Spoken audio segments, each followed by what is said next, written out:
Today my topic is how to find the energy of an electron in any orbit, है ना। तो पहले एक बार थोड़ा रिवाइज कर लेते हैं। याद करो, मैंने बोर्स मॉडल में डेरिवेशन बताया था। क्या बताया था आप लोगों को डेरिवेशन? आई थिंक आपको ये मेमोराइज है। R n is equal to क्या बताया था मैंने? R1 multiply n square upon Z. R1 की वैल्यू क्या होती है? 0.529 एंगस्ट्रॉम। क्लियर। सेकेंड आपको मैंने बताया था v n is equal to, मैंने क्या बताया था? V1 multiply Z upon N. यही तो बताया था। जेड मतलब सबको पता है, एटॉमिक नंबर। V1 की वैल्यू क्या बताई थी? 2.18 into 10⁸ centimetre per second. Third मैंने आपको बताया था orbital frequency mu n is equal to mu one multiply क्या बताया था? Z square upon n cube. यही तो बताया था, बिल्कुल। अब आपको पता है फ्रीक्वेंसी, और इसको ऑर्बिटल फ्रीक्वेंसी बोलते हैं, याद आया? यस, 6.65 इंटू 10⁻15 पर सेकेंड बोल दो, या इसी को हर्ट्ज में भी हम लिख सकते हैं। उसके बाद इसको 6.5 भी लिख सकते हो, कोई प्रॉब्लम नहीं है। उसके बाद मैंने बताया था time period is equal to, क्या बताया था? T1, इसका just reverse, n cube upon Z square. और T1 की जो वैल्यू अपने ढूंढी थी वो क्या ढूंढी थी? 1.5 इंटू 10⁻16 सेकेंड। ये में हम लोगों ने डेरिवेशन कर लिया था। उसके बाद इसमें और एक डेरिवेशन आता है, energy of an electron in any orbit. En is equal to क्या आता है? E1 multiply Z square upon n square. ठीक है। और E1 की वैल्यू आ जाती है -13.6 इलेक्ट्रॉन वोल्ट पर एटम, या इसी को हम लोग लिख सकते हैं -1312 किलो जूल पर मोल, या इसी को हम लोग लिख सकते हैं 2.18, ठीक है, into 10⁻18 pardon joule per atom भी लिख सकते हैं। याद आ रहा है? तो इसकी वैल्यू हम लोग इस तरीके से लिख सकते हैं। या अगर किलो कैलोरी में निकालना है तो किलो कैलोरी में आप निकाल सकते हो -313। खैर उतनी जरूरत तो है नहीं। बस अब एक चीज यहाँ रखना है, नहीं, एक्सप्रेशन को अगर मैं यहाँ पुट कर दूं तो -13.6 सबसे ज्यादा यूज होता है, into Z square upon n square electron volt per atom. और अगर मोल में बोले तो ये वाला यूज करना, 1312 किलो जूल पर मोल। और अगर जूल में पूछे तो 2.18 इंटू 10⁻−18। अब ये सारी चीजें आपको समझ में आ गई। अब इसका डेरिवेशन देखो कैसे होता है। अगर आपसे कोई पूछे कि energy of electron in any orbit, तो इस चीज को थोड़ा ध्यान से समझना। फॉर्मूला आपने नोट डाउन कर लिया होगा। आपको पता है टोटल एनर्जी, फिजिक्स में भी आपने पढ़ा है, total energy is equal to होता है kinetic energy plus potential energy. अच्छा, काइनेटिक एनर्जी का फॉर्मूला क्या होता है? Half mv²। यस।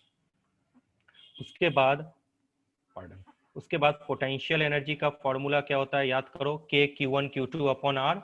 सो तो क्या लिख सकते हैं हम लोग इसको? के ZE² अपॉन आर लिख सकते हैं। याद करो Q1 की वैल्यू मैंने जो लास्ट क्लास में डेरिवेशन में क्या बताया था? ZE। और Q2 की वैल्यू क्या होता है बच्चों? E। याद आया इस चीज को? तो क्या इस तरीके से हम इस एक्सप्रेशन को लिख सकते हैं, के ZE²। अब एक चीज याद रखना, पोटेंशियल एनर्जी के साथ हम कौन सा साइन ऐड करते हैं यहाँ पे? Negative sign. तो क्या लिखोगे? हाफ mv² माइनस के ZE² अपॉन आर। ये फिजिक्स में भी आप जानते हो इस चीज को। चलिए, kinetic energy is equal to क्या लिखेंगे? हाफ mv² माइनस, एक एक चीज समझते जाना, जहां डाउट हो पूछ लेना, के ZE² अपॉन आर। अब आप याद करो, मैंने एक और एक्सप्रेशन बताया था, के ZE² upon r square is equal to mv² upon r. याद आया? ये जो रेडियस का एक्सप्रेशन था, सेंट्रीफ्यूगल फोर्स को बैलेंस कौन कर रहा है? Force of attraction. दोनों एक दूसरे से बैलेंस थे। यस। चलिए, ये और ये कैंसिल हो गया, तो आपका क्या आ गया? mv² इज इक्वल टू आ गया के ZE² upon r is equal to mv²। क्या यहाँ पे आपका mv² गिवन है? यस। इस mv² के जगह क्या मैं पुट कर सकता हूँ? मैंने पुट कर दिया के ZE² अपॉन आर माइनस यहाँ इस जगह का 2, तो के ZE² upon 2r minus kZe² यहाँ तक किसी को प्रॉब्लम है? नहीं। अब इसको अगर मैं सब्ट्रैक्ट करता हूं, यानी एलसीएम लेके इसको सब्ट्रैक्शन कर रहा हूं, क्या हो जाएगा? 2r then kZe² minus 2kZe²। तो सॉल्व करके क्या आ जाएगा जल्दी बता दो? Minus kZe² upon 2r। कुछ ऐसा एक्सप्रेशन आया देखो आराम से। हाँ, इस तरीके से माइनस kZe² अपॉन 2r आपका एक्सप्रेशन आ गया। ये टोटल एनर्जी है। क्लियर? अब छोटी छोटी चीजें यहां पे ध्यान दो, बहुत ज्यादा फास्ट में नहीं जाने वाला, आराम से। काइनेटिक एनर्जी आपने क्या लिया? kZe² upon 2r। Total energy क्या आया? Minus kZe² upon 2r।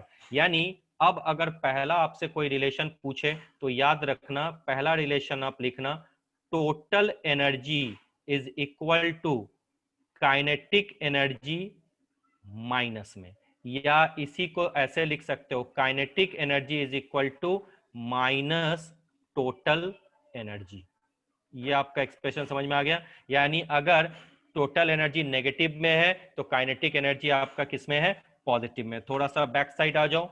ये आपका पोटेंशियल एनर्जी का एक्सप्रेशन है, या इसी को पकड़ लो, ये वाला, ये जो आपकी वैल्यू दिख रही है kZe² अपॉन r। और आपका टोटल एनर्जी का एक्सप्रेशन देखो तो बच्चों क्या आ रहा है? kZe² अपॉन 2r आ रहा है। तो अब दोनों तरफ माइनस है, लेकिन ये क्या है? टोटल एनर्जी में 2 ज्यादा है। तो क्या पोटेंशियल एनर्जी को तो हम रिलेट कर सकते हैं? Potential energy is equal to total energy divided by 2। ये एक्सप्रेशन समझ में आ गया? बहुत अच्छा। अब आपको पता है कि अगर मैं En का एक्सप्रेशन लिखता हूं -13.6 इंटू Z² अपॉन n², तो काइनेटिक एनर्जी का एक्सप्रेशन क्या हो जाएगा जल्दी बता दो? आप लिखोगे 13.6 इंटू Z² अपॉन n²। और अगर आपसे पूछे पोटेंशियल एनर्जी का एक्सप्रेशन क्या लिखोगे, तो आपको पता है जस्ट उसका डबल कर दो। Total energy is equal to क्या होता है? 2 इंटू पोटेंशियल एनर्जी। यस, तो क्या लिखोगे? 13.6 इंटू 2 यानी -27.2 मल्टीप्लाई Z² अपॉन n²। सारा यूनिट किसमें? यूनिट हमेशा याद रखना इलेक्ट्रॉन वोल्ट पर एटम में सारा आपका यूनिट है। यहां तक आई थिंक कहीं कोई प्रॉब्लम नहीं है। अब एक चीज आपके दिमाग में आएगा, अभी हमने En का जो एक्सप्रेशन निकाला, इस जगह पे क्या ये एक्सप्रेशन निकाला है? kZe² upon 2r। ध्यान देना, kZe² अपॉन मैंने 2r लगाया, यानी ये E का एक्सप्रेशन था, n ऑर्बिट के लिए मैंने लगा दिया 2rn। क्लियर? अब आपको पता है Rn इज इक्वल टू होता क्या है बच्चा? R1 multiply n² upon z होता है क्या? इसकी वैल्यू क्या मैं Rn के जगह पे पुट कर दूं? आप बोलोगे हाँ सर बिल्कुल पुट कीजिए। kZe² अपॉन 2, Rn के जगह पे मैंने लिख दिया R1 multiply n² upon z। ये एक्सप्रेशन मेरा आ गया। अब ये Z² ऊपर चला गया, तो En का जो नेक्स्ट एक्सप्रेशन क्या आ गया जल्दी बता दो? k, ध्यान देना, Ze² z इंटू जेड। तो मैं इसको थोड़ा सा, एक मिनट थोड़ा वेट करो। अब मैंने इस एक्सप्रेशन को ऐसे लगा दिया, ke² upon 2r1 multiply Z² upon n²। क्या किसी को प्रॉब्लम है? यहां तक आई थिंक किसी को प्रॉब्लम नहीं है। क्या अब हमारे पास इसकी वैल्यू हम पुट कर सकते हैं? सबको पता है k की वैल्यू क्या होती है? 9 इंटू 10⁻⁹ स्टैंडर्ड यूनिट में। के मतलब तो सबको पता है, एक बार फिर से रिपीट कर दूं, 1/4 पाई एप्सिलॉन नॉट। इसकी वैल्यू अगर 1 लोगे के की, तो सीजीएस यूनिट है, तो सारा यूनिट आपको सीजीएस में लेना होगा। ठीक है? अब इलेक्ट्रॉन पे चार्ज कितना होता है? 1.6 इंटू 10⁻⁻19। R1 की वैल्यू कितनी होती है? 0.529 इंटू 10⁻⁻10। क्या ले लिया मैंने? मीटर। एंगस्ट्रॉम को मैंने मीटर में चेंज कर दिया। अब जब इस पूरे एक्सप्रेशन को हम सॉल्व करते हैं तो मेरा En का वैल्यू क्या? Power -18 joule per atom. वो पूरा सॉल्व करके multiply Z square upon n square, hence prove. अब आपको पता है जूल पर एटम को अगर आप इलेक्ट्रॉन वोल्ट पर एटम में चेंज करोगे तो सबको पता है 1 इलेक्ट्रॉन वोल्ट इक्वल टू क्या होता है 1.6 into 10 to the power minus joule होता है। बिल्कुल। अब आपको पता है जूल को आप कैलोरी में चेंज करो, किलो कैलोरी में चेंज करो, किलो जूल में चेंज करो, जो आपका मन करे आप उस तरीके से उसको चेंज करो और उसकी वैल्यू एक्सप्रेशन आप ला सकते हो। आई होप सो यहां तक कोई प्रॉब्लम नहीं है, सबको एनर्जी का एक्सप्रेशन समझ में आ गया। तो अब आपको पता है, ध्यान से देखना, अभी हुआ नहीं है। अगर मैं पूछूं भैया E1 बताओ, तो E1 के लिए अच्छा एक चीज याद रखना, ये एक्सप्रेशन है, आगे माइनस का साइन होगा। क्लियर? इस जगह पे आप थोड़ा सा देख लो, जब मैं इस जगह पे वैल्यू पुट कर रहा हूँ En इज इक्वल टू के जेड ई स्क्वायर, तो आप देख रहे हो आगे माइनस का साइन है, तो हर जगह माइनस का साइन इस जगह पे पुट करना है, हर जगह पे माइनस का साइन इस जगह पे रहना चाहिए, तो इस जगह पे माइनस का साइन रहना चाहिए। तो अगर मैं बोलूं E1 की वैल्यू, तो आप बोलोगे sir 2.18 into 10 to the power minus 18 joule per atom for hydrogen atom, first orbit of hydrogen atom. ठीक है, और hydrogen plus atom, hydrogen like atom हो, लाइक अगर हीलियम प्लस हो, लाइक अगर लिथियम 2 प्लस हो, बेरिलियम 3 प्लस हो, तो आपको पता है ये जेड की वैल्यू बदल जाएगी। तो यानी अगर मैं EH बोलूं, तो EH फर्स्ट ऑर्बिट का, तो आप तुरंत लिख के आ जाओगे 2.1 minus 2.18 into 10 to the power minus 18 joule per atom. लेकिन अगर मैं बोलूं E हीलियम प्लस, तो आपको पता क्या लिखोगे minus 2.18 into 10 to the power 18 into helium का एटॉमिक नंबर क्या होता है बच्चों 2 का स्क्वायर। तो इसी तरह से अगर लिथियम 2 प्लस का पूछे तो क्या लिखोगे minus 2.18 into 10 to the power minus 18 into 3 का स्क्वायर। यानी ये energy of a electron in first orbit, यानी एकदम बिल्कुल एकदम फर्स्ट ऑर्बिट में है ये, तब जाके ये एक्सप्रेशन आ रहा है। और सेकेंड और थर्ड ऑर्बिट होगा तो आपको पता है एन की वैल्यू चेंज होती चली जाएगी। कोई प्रॉब्लम है इसमें? सर किसी को प्रॉब्लम? हाँ हाँ हाँ सर सिर्फ तीन ही एलिमेंट्स लेना है क्या, हीलियम लिथियम बेरिलियम? आप 1 इलेक्ट्रॉन सिस्टम कितने का ले सकते हो आप मुझे बता दो, क्योंकि अभी यही बताने वाला हूं ना। ध्यान से सुनो, bore theory is valid for 1 electron system. किसके लिए वैलिड है? 1 इलेक्ट्रॉन। 1 हाइड्रोजन में इलेक्ट्रॉन। कितने इलेक्ट्रॉन है? ध्यान से समझना, 1 इलेक्ट्रॉन। हीलियम प्लस में कितने इलेक्ट्रॉन है? 1 इलेक्ट्रॉन। लिथियम 2 प्लस में कितने इलेक्ट्रॉन है? 1 इलेक्ट्रॉन। बेरिलियम 3 प्लस में कितने इलेक्ट्रॉन है? 1 इलेक्ट्रॉन। आपको तो ये भी पता है लिथियम 2 प्लस तक जाते जाते दम बोल देगा, क्योंकि लिथियम का इलेक्ट्रॉनिक कॉन्फ़िगरेशन क्या होता है 2 और 1, ये मैक्सिमम 1 इलेक्ट्रॉन ही लूज करता है, लेकिन हम फिर भी बोलते हैं लिथियम 2 प्लस, क्योंकि जैसे जैसे हम आगे बढ़ेंगे तो आपको पता है ऑक्सीडेशन स्टेट ऐसा थोड़ी होता है। अगर मैं बोलूं सोडियम का ऑक्सीडेशन स्टेट क्या है, तो क्या तुम +10 बोलोगे? क्या बोल सकते हो? क्या सोडियम 10 इलेक्ट्रॉन लूज करेगा? नहीं। नो तो सर, नो सर। इसीलिए हाँ, बहुत मैक्सिमम चला गया मैं बेरिलियम तक, बेरिलियम तक भी नहीं जाते हैं, लेकिन हाँ आपके बुक में ये सारी चीजें देते हैं तो कहते हैं चलो बेरिलियम ले लो। बेरिलियम आपको पता है, मैं थोड़ा सा आपने पूछा तो बता दूं, बेरिलियम ऐसा कंपोनेंट है जो कोवेलेंट कंपाउंड बनाता है, ना कि आयनिक, क्योंकि बेरिलियम का इलेक्ट्रॉनिक कॉन्फ़िगरेशन क्या होता है 2n2। तो खूब ज्यादा करोगे तो बेरिलियम 2 ही इलेक्ट्रॉन तो लूज करेगा, क्योंकि बाकी जो 2 इलेक्ट्रॉन है वो इनर ऑर्बिट में, इनर ऑर्बिट में न्यूक्लियस का पुल क्या होता है काफी ज्यादा होता है और उसको निकालना आसान नहीं होता। लेकिन बोलते हैं कि इतनी दूर तक चल जाएगा, कभी कभी बोरोन 4 प्लस भी लिख के आ जाते हैं, लेकिन सेंस यही है कि हम लोग ढूंढ किसके लिए रहे 1 इलेक्ट्रॉन सिस्टम के लिए, सेंस यही है। समझ में आ गया? कोई प्रॉब्लम? यानी नो जो सर। बोर, अब तुम्हारे पास क्वेश्चन है, मैं अगर स्टूडेंट होता तो मैं भी पूछता, एक्चुअली तुम्हारे पूछने नहीं भी पूछते तो भी मैं बताता। बोर इलेक्ट्रॉन सिस्टम सिर्फ वन, बोर थ्योरी जो है, ये जो एक्सप्रेशन है ये सिर्फ 1 इलेक्ट्रॉन सिस्टम के लिए सही। अभी जो स्पेक्ट्रम हम पढ़ने वाले हैं, लाइमन, बाल्मर, पास्कल, ये सब जो स्पेक्ट्रम आपका सीरीज में आएगा, जो आपका अमेजन स्पेक्ट्रम है उसमें तो आता है ना अलग अलग ब्रैकेट सीरीज, तो उसमें सब ये 1 इलेक्ट्रॉन सिस्टम के लिए ही सही है, मल्टी इलेक्ट्रॉन के लिए नहीं सही है। क्यों नहीं सही है वो भी मैं बताऊंगा, लेकिन धीरे धीरे चलेंगे क्योंकि बहुत सारी चीज समझने के लिए। यहां तक आई थिंक सबको बेसिक चीज समझ में आ गई, मैंने कोई नई चीज नहीं बताई। अब धीरे धीरे नई चीज इंट्रोड्यूस कर रहा हूं। आपने देखा कि En is equal to minus E1 multiply Z square upon n square. Clear? जब मैं बोलूं कि भैया आप E1 निकालो, यानी फर्स्ट ऑर्बिट का निकालो, तो आप हाइड्रोजन एटम का ही निकालो। ठीक है, तो हाइड्रोजन एटम के लिए जेड की वैल्यू 1 और एन की वैल्यू 1, यानी E1 13.6 आ गया।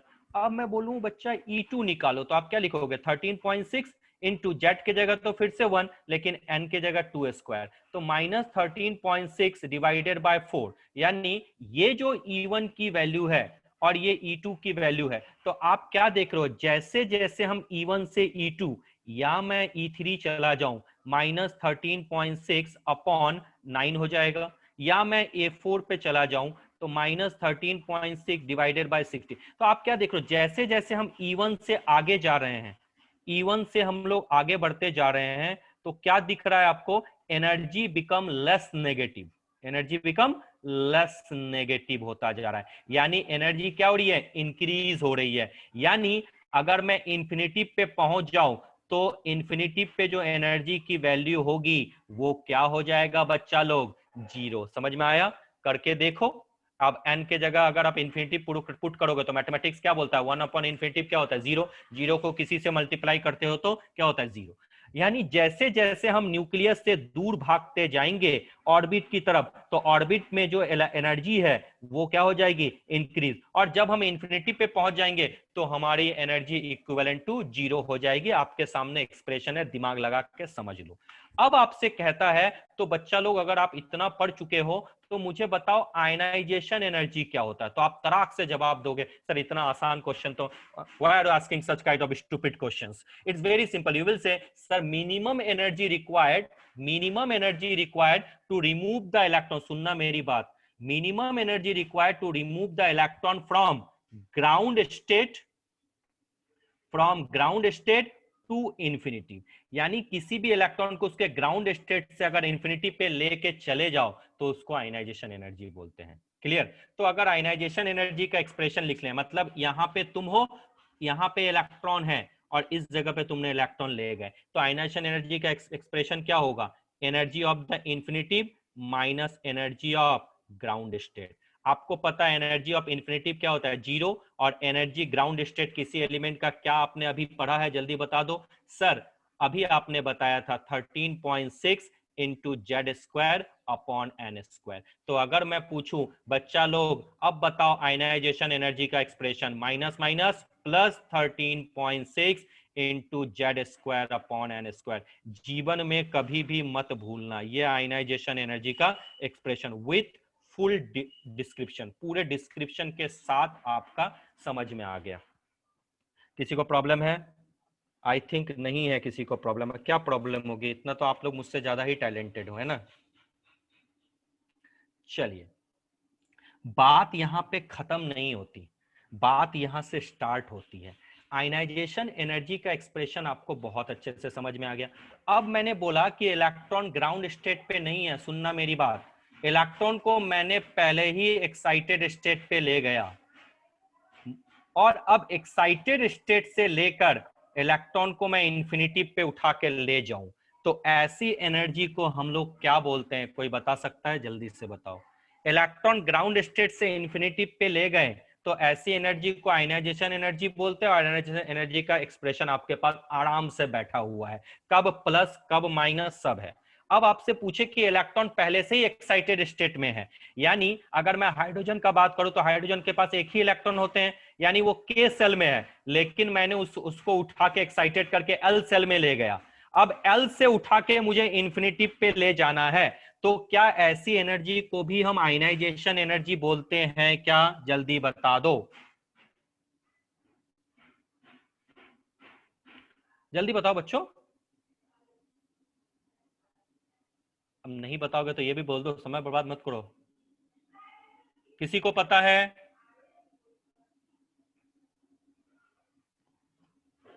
अच्छा, अनम्यूट नहीं कर पा रहे हो क्या? आई थिंक अनम्यूट कर लोगे। हाँ बोलो, कौन बताने वाला है? अरे चैट बॉक्स में यस और नो बोल दो, नहीं आता है तो फिर आगे बढ़ते हैं। स्वाति बताओ, स्वाति।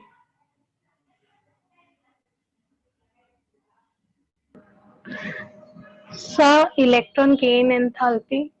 अरे इलेक्ट्रॉन गेन इंथैल्पी कैसे हो जाएगा? इलेक्ट्रॉन गेन इंथैल्पी क्या होता है पता है? गेन करना होता है ना, यहाँ तो हम लोग लॉस कर रहे हैं ना। किसी भी इलेक्ट्रॉन को तुम ग्राउंड स्टेट से इंफिनिटी पे ले जा रही हो, मतलब क्या, न्यूक्लियस पुल को तुमने कट कर दिया, यानी अब वो इलेक्ट्रॉन रिलीज होने वाला है ना।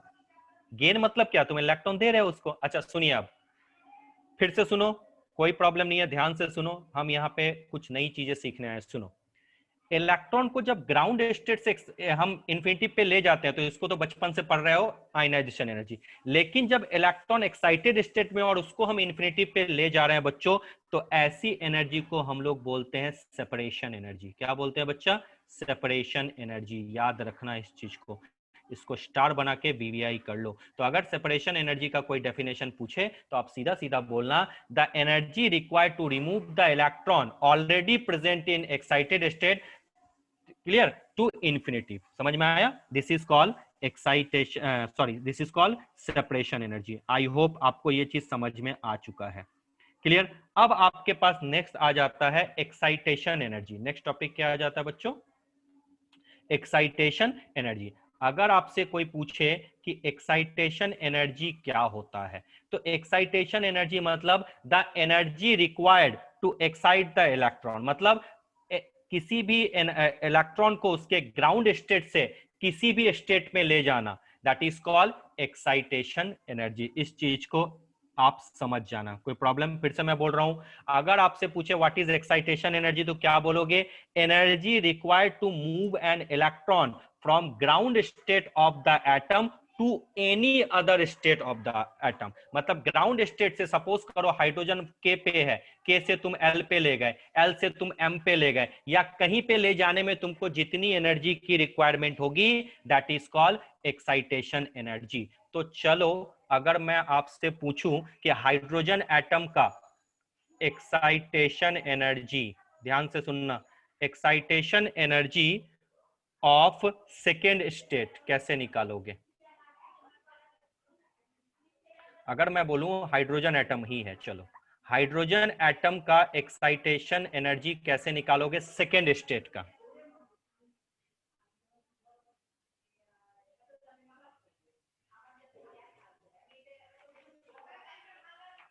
चलो बताओ, कौन बता सकता है इसको?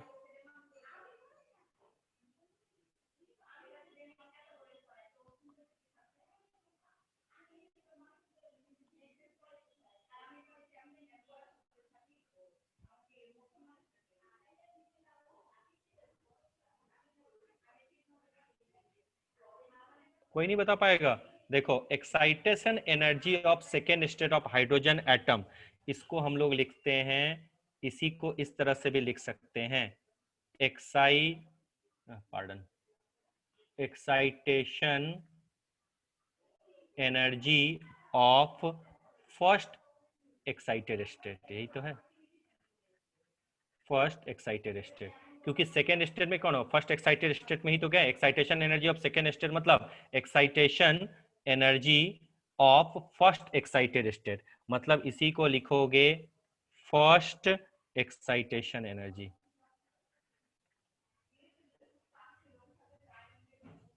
चलिए, समझ में आया? अगर कोई पूछे excitation energy of second state मतलब excitation energy of first excited state. चलो अब आंसर निकालो उसका, जल्दी से पॉज करता हूं, देखो किसके पास टैलेंट है। How to solve this question, थोड़ा सा ध्यान दो। अच्छा, अगर मैं आपसे नॉर्मल इस क्वेश्चन को भूल जाऊं, अगर मैं बोलूं फर्स्ट एक्साइटेड स्टेट के लिए, फर्स्ट एक्साइटेड स्टेट के लिए एन की वैल्यू क्या लोगे, तो तुम बोलोगे सर फर्स्ट एक्साइटेड स्टेट का मतलब ही होता है sir n is equal to 2। और अगर मैं बोलूं सेकेंड एक्साइटेड स्टेट का वैल्यू क्या होगा, तो तुम बोलोगे सर सेकेंड एक्साइटेड स्टेट का value n is equal to क्या हो जाए?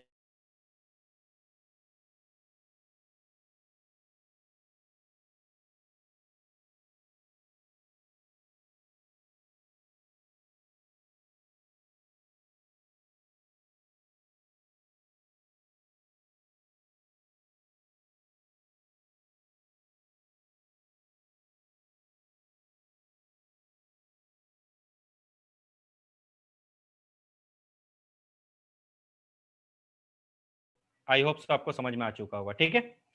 चलिए अब ध्यान दो इस चीज को।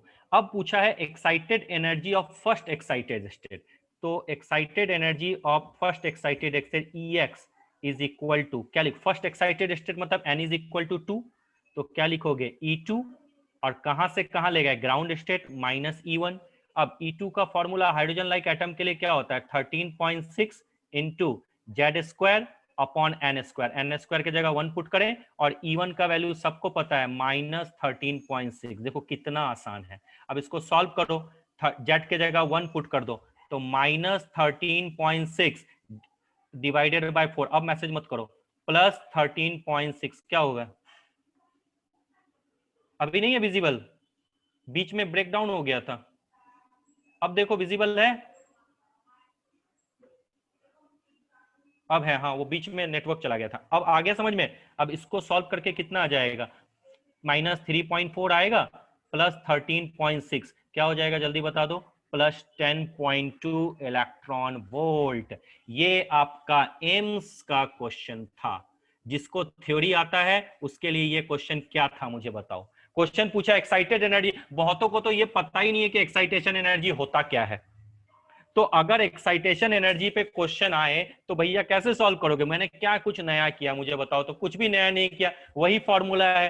फर्स्ट एक्साइटेड स्टेट मतलब n की वैल्यू 2, और आपको पता है अगर दोनों का डिफरेंस निकालेंगे तो E2 - E1। चलो अब आपकी बारी, excitation energy of fourth state निकालो हाइड्रोजन एटम का। क्वेश्चन समझ में आ गया। मैंने क्या बोला, आपको ढूंढना है excitation energy of fourth state, सबसे बनना चाहिए। और मैंने इस बार बोला है हाइड्रोजन एटम के लिए ढूंढो। चलिए फास्ट, समय बर्बाद मत कीजिए और मुझे आंसर चाहिए तुरंत। साइन बताता है कि energy of an electron, energy of an electron is in an atom जो होता है वो लेस होता है energy of the free electron के। ये बताता है इसका मतलब, यानी अगर एनर्जी ऑफ एन इलेक्ट्रॉन कम होगा किसी एटम में फ्री इलेक्ट्रॉन के कंपैरिजन में, तो आपको पता है उसकी स्टेबिलिटी क्या होती है, ज्यादा। कोई भी चीज कब स्टेबल होती है, जब उसकी एनर्जी क्या हो, कम।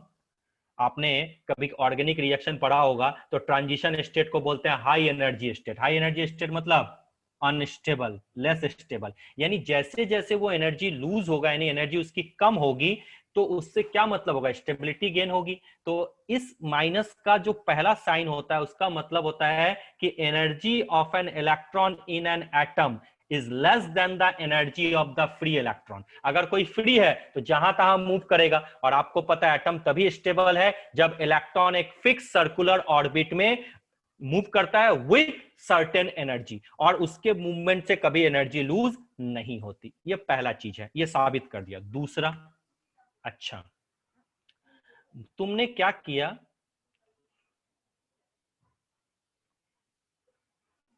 इलेक्ट्रॉन को उठा के तुम ले गए इन्फिनिटी पे, ठीक है, और आपको पता है इन्फिनिटी पे एनर्जी क्या होती है बच्चा लोग, 0 होती है।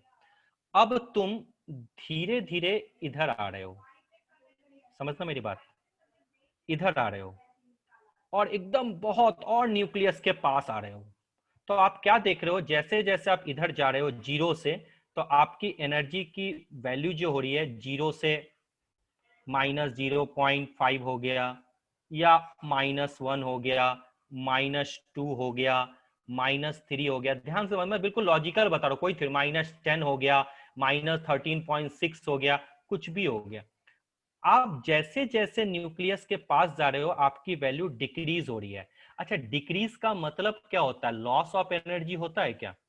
आपके पैसे कम हो रहे हैं, 10 रुपए से 9 रुपए हो गए, 9 से 8 रुपए हो गए, 8 से 7 रुपए हो गए, 7 से 6 हो गए, और 6 से 1 रुपए हो गए। तो आपके पैसे डिक्रीज हो रहे हैं, मतलब उसको क्या बोलेंगे, लॉस ही तो बोलेंगे। तो आपको पता है इंफिनिटी पे एनर्जी की वैल्यू 0 है, और जैसे जैसे हम न्यूक्लियस की तरफ बढ़ते जा रहे हैं हमारी एनर्जी लॉस हो रही है। और आपको पता है जब एनर्जी लॉस होती है तो स्टेबिलिटी क्या होती है बच्चों, इंक्रीज होती है ना, क्योंकि जब जितना लो एनर्जी स्टेट उतना हाईली स्टेबल स्टेट। और आपको पता है जितना इलेक्ट्रॉन न्यूक्लियस के पास है उतना इलेक्ट्रॉन का पुल, और न्यूक्लियस का पुल इलेक्ट्रॉन के लिए ज्यादा होगा, और स्टेबिलिटी क्या होगी बच्चों, ज्यादा होगी। तो ये सेंस है, इस चीज को समझ में आना चाहिए। तो क्या बोलोगे, when the electron come close to the nucleus the stability increases due to loss of energy of electron and thus the energy of electron becomes less negative when we move away from the nucleus, or when we move towards the nucleus it becomes more and more negative. और more and more negative मतलब ज्यादा energy loss, ज्यादा energy loss मतलब ज्यादा stability. ये चीजें आप समझ में आ गया। तो अगर सिंपल सा आपसे कोई लॉजिक पूछे तो आई होप सो आप इस चीज को समझा सकते हो, किसी भी तरीके से आप बता दो वो आपको समझ में आ जाएगा। एक बच्ची ने जो आंसर दिया था, ठीक है, वो आंसर उसका सही था, उसने कुछ शायद बोला था चार्ज को कट करना या कुछ ऐसा कुछ बोला था, तो वो भी आपका सही है। तो आपको समझ में आ गया सिग्निफिकेंस क्या है नेगेटिव एनर्जी का। पहला क्या बोला कि energy of an electron in an atom is less than the energy of free electron. Means अगर एटम के अंदर इलेक्ट्रॉन है यानी किसी फिक्स एनर्जी के साथ मूव कर रहा है, यानी फ्री नहीं है, इसका मतलब वो स्टेबल है। और जैसे ही हम लोग न्यूक्लियस की तरफ बढ़ते हैं तो वो ज्यादा नेगेटिव होता है, यानी अगर E1 की एनर्जी बोलूं तो ज्यादा नेगेटिव। मतलब क्या, न्यूक्लियस के पास, न्यूक्लियस के जितना पास आएंगे एनर्जी उतनी लॉस होगी, लॉस होगी तो स्टेबल स्टेट पे पहुंचेंगे। लेकिन न्यूक्लियस से दूर जाएंगे तो आपको पता है energy more and more positive होगी, यानी आपको पता है स्टेबिलिटी धीरे धीरे क्या हो जाए क्या हो जाएगी, कम हो जाएगी। और बार बार मैं बता रहा हूं ये कंसेप्ट किसके लिए है, हाइड्रोजन लाइक एटम के लिए बच्चा लोग। मल्टी इलेक्ट्रॉन सिस्टम के लिए वो बना ही नहीं पाया था स्पेक्ट्रम, आज भी कोई नहीं बना पाया। तुम लोग के पास ऑप्शन है, अगर तुम लोग चाहो तो तुम लोग मल्टी इलेक्ट्रॉन सिस्टम के लिए कोई स्पेक्ट्रम बना लो, अमेजन स्पेक्ट्रम, अभी भी मौका है आप लोगों के पास। खैर एनीवेज, आप लोगों को ये सारी चीजें बहुत अच्छे तरीके से समझ में आ गई होगी। एनर्जी का एक्सप्रेशन आप फिर से देख लो। एक्साइटेशन एनर्जी मैंने बता दिया, सेपरेशन एनर्जी मैंने बता दिया, आयनाइजेशन एनर्जी बता दिया। और बार बार मैं कहता हूं अगर नीट क्लियर करना है तो एक्स्ट्रा ऑर्डिनरी करना पड़ेगा। और एक्स्ट्रा ऑर्डिनरी करने का मतलब ऐसी ऐसी चीजें भी आपको जाननी चाहिए जो किसी के साथ लिंक हो। आपने देखा मैंने सेपरेशन और एनर्जी, एक्साइटेशन एनर्जी बताया, वो कोई नया नहीं था। आयनाइजेशन एनर्जी जिसको आता है उसको ये दोनों टॉपिक आता है, लेकिन क्या करते हैं मोस्ट ऑफ बच्चे इस दोनों टॉपिक को स्किप करते हैं और एग्जामिनर ढूंढता ही रहता है कि कहाँ बच्चा स्किप किया, और जहां बच्चा स्किप किया वहीं से क्वेश्चन आपको देने लग जाएंगे। और बार बार मैं बोल रहा हूँ इस बार का नीट बहुत ईजी था, हर बार का नीट इतना ईजी हो इसकी कोई गारंटी नहीं है। चलिए एक बार स्क्रीनशॉट लेके, अच्छा जहां माइनस प्लस देख लेना, वो सा ये वाला जो फॉर्मूला है ये पूरा वीवीआई है, इसको स्क्रीनशॉट ले लेना और इसको एकदम समझ लेना, इसी से सारे क्वेश्चन बन जाएंगे। क्लियर? तो चलो अब मैं टॉपिक्स को ओवर करता हूं। अब टॉपिक्स को ओवर करने के बाद मैंने सबको असाइनमेंट दिया था, याद है सबको? तो चलो अब असाइनमेंट पे आते हैं और कुछ क्वेश्चन सॉल्व करते हैं। पहला क्वेश्चन, जिसको नहीं आया वो हैंड रेस करो, नहीं तो आगे बढ़ेंगे। सारे क्वेश्चन नहीं सॉल्व कर सकते तो टाइम आपका जाएगा। पहला क्वेश्चन सबसे बना यस और नो, जिससे नहीं बना वो बस नो लिखो और कुछ नहीं। पहला क्वेश्चन देख लो, क्या मुझे सॉल्व करने की जरूरत है? फर्स्ट क्वेश्चन,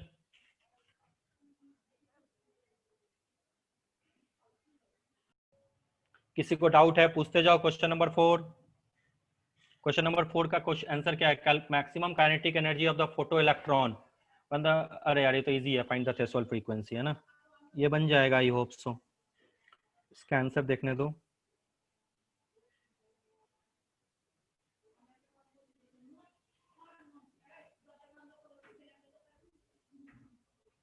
इसका आंसर है 10 टू द पावर 15। जिसके आ गए ठीक है, जिसके नहीं आए सॉल्व करो। 10 टू द पावर 15 पर सेकेंड। चलो क्वेश्चन नंबर 6, क्वेश्चन नंबर 6, ये सारी सॉरी क्वेश्चन नंबर 4 का, सॉरी पार्डन, क्वेश्चन नंबर 4 का आंसर है 10 to the power 15। Question number 5 बताओ। क्वेश्चन नंबर 5 किसी को डाउट है?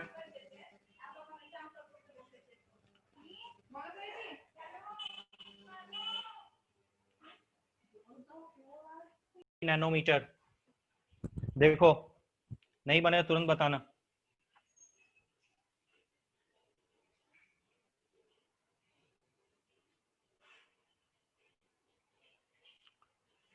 क्या बोला है? Calculate the wavelength of radiation which would cause the photo dissociation of chlorine molecule if the cc bond energy, अरे वाह, एनर्जी तो गिवन है, एनर्जी कितनी है 243 किलो जूल है, किलो जूल को पहले जूल में चेंज करो, मोल को चेंज है, मोल को आपको पता है पर मॉलिक्यूल में चेंज करना है, तो ठीक है हम पर मॉलिक्यूल में चेंज करेंगे, क्या देंगे यहाँ पे एवोगैड्रो नंबर से डिवाइड करो, एनर्जी आ गई, एनर्जी इज इक्वल टू क्या होता है NSC अपॉन लेमडा, लेमडा ढूंढो, लेमडा 490 आ जाएगा, जल्दी सॉल्व करो।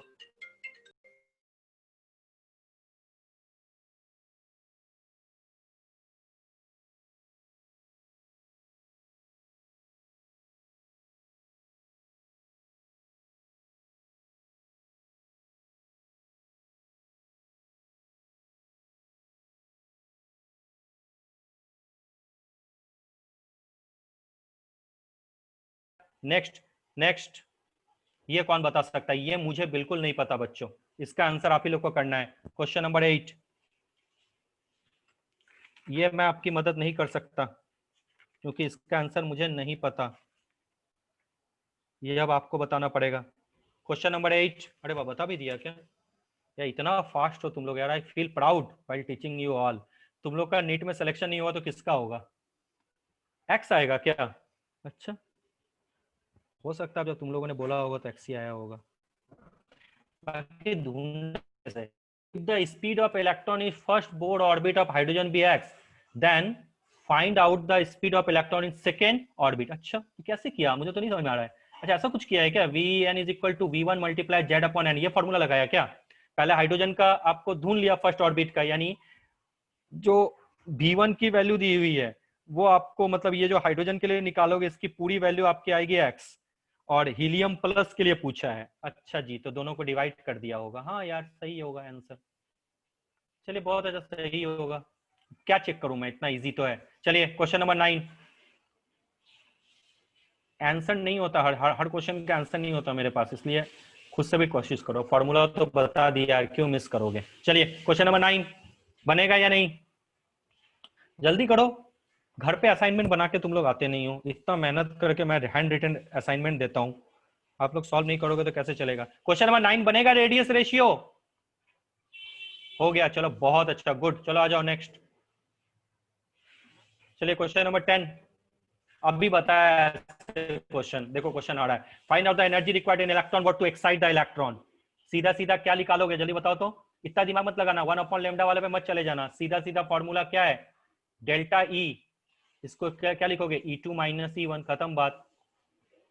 E2 आपको निकालना आता ही है, हाइड्रोजन एटम के लिए पूछा है तो जेट की तो एक्साइड हाइड्रोजन एटम, जेट की वैल्यू 1 है, एन की वैल्यू पता है, यहाँ पे क्या लगाओगे 2 का स्क्वायर, यहाँ पे तो डायरेक्ट लगा दोगे, बन जाएगा, आई होप सो। चलो हाँ ये क्वेश्चन बहुत अच्छा है, ये क्वेश्चन नंबर 11, क्वेश्चन नंबर 11 इसका तो आंसर मुझे ढूंढना पड़ेगा,